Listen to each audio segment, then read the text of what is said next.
Jésus a constamment devant lui le panorama des activités célestes, et dans le sanctuaire de son esprit, la voix du Père n'est jamais silencieuse. Écoutez-le, le Fils ne peut rien faire de lui-même, il ne fait que ce qu'il voit faire au Père, selon que j'entends, je juge. Une fois seulement, à cette heure terrible où il succomba sous le poids de nos péchés, comme sous l'ancienne alliance, la victime symbolique devenait la proie de l'autel à cette heure-là. Seulement la vision s'évanouit et la voix se tut.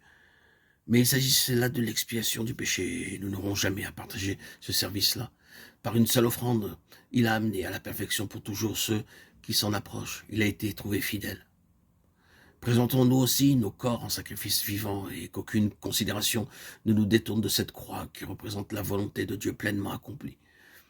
Ce n'est pas la peine d'obtenir de Dieu le désir de nos cœurs, comme les Israélites du psaume 106, verset 15, si nous devons pour tout profit voir le dépérissement de notre âme.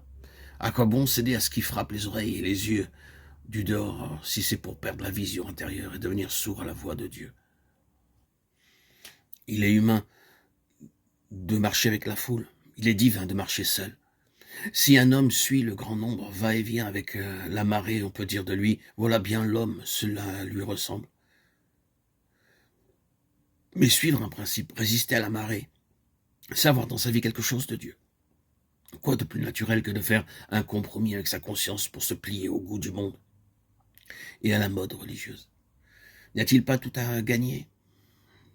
Sacrifient l'un et l'autre, prononcent la voix de Dieu sur l'autel du devoir et de la vérité.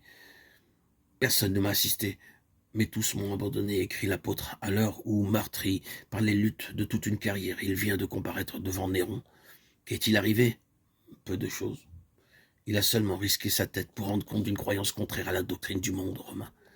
La vérité n'est plus de mise depuis que l'homme a échangé sa robe de radieuse lumière contre un vêtement de feuilles flétries. Noé construisit et navigua seul. Il était de bon ton pour les voisins de railler cet homme bizarre. Vint le déluge, qui respecta cette unanimité. Abraham voyagea et adora seul. Les sodomites souriaient de ce simple verger.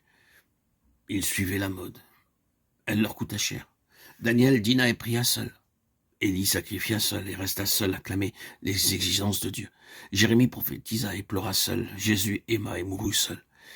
Et du chemin solitaire qu'il propose à ses disciples, il dit « Étroitez la porte et resserrez le chemin qui mène à la vie. » Il y en a peu qui les trouvent. Et quant au traitement qu'ils allaient recevoir de ceux qui suivent en nombre la voie large, voici ce qu'il en est dit. Si vous étiez du monde, le monde aimerait ce qui est à lui, mais parce que vous n'êtes pas du monde, à cause de cela, le monde vous est. Dans le désert, le peuple qui était censé représenter sur la terre le témoignage de Dieu encensait Abraham et persécutait Moïse.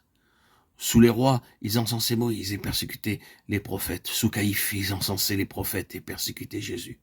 Sous les papes, ils encensaient le Sauveur et persécutaient les saints.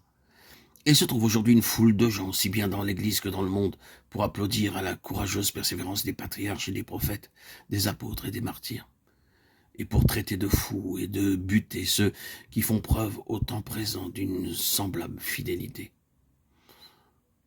On demande aujourd'hui pour le service du devoir et de la vérité des hommes et des femmes jeunes et vieux qui soient prêts à sacrifier leur fortune, leur ami, et jusqu'à leur vie, plutôt que de trahir leur certitude intérieure.